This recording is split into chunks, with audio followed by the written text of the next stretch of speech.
L'Alliance des États du Sahel, regroupée désormais au sein de la Confédération des États du Sahel, qu'est-ce que cela implique ?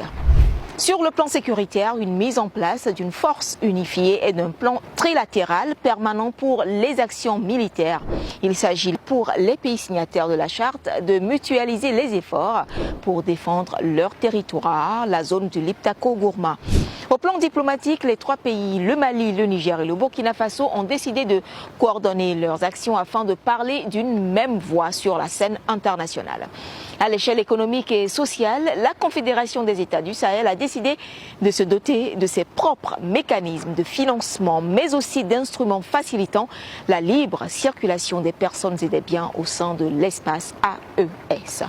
Le traité portant création de la Confédération, le règlement intérieur du Collège des chefs d'État de l'AES ont été par ailleurs adoptés. Dans la déclaration de Niamey, l'AES a souligné son attachement aux idéaux et principes de l'Union africaine, mais aussi aux objectifs de la Charte des Nations Unies. Mais qu'en est-il de la CEDEAO ?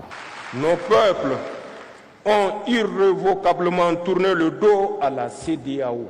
Ainsi, ces trois pays vont devoir cesser d'utiliser le passeport de la CEDEAO, la carte d'identité nationale biométrique de la CEDEAO et l'assurance automobile carte brune de la CEDEAO à l'échelle régionale. Ce retrait affectera également les conditions de voyage et d'immigration des citoyens de ces trois pays.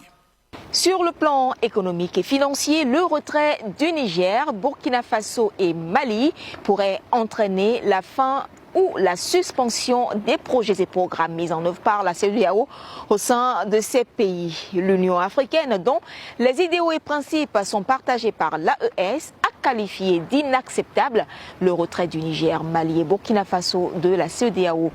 L'Alliance des États du Sahel, avec pour institution la Confédération des États du Sahel, veut développer l'espace du Liptako-Gourma, cette région d'une superficie de 370 000 km² pour 17 millions d'habitants. À la tête de cette confédération, le colonel Assimi Goïta.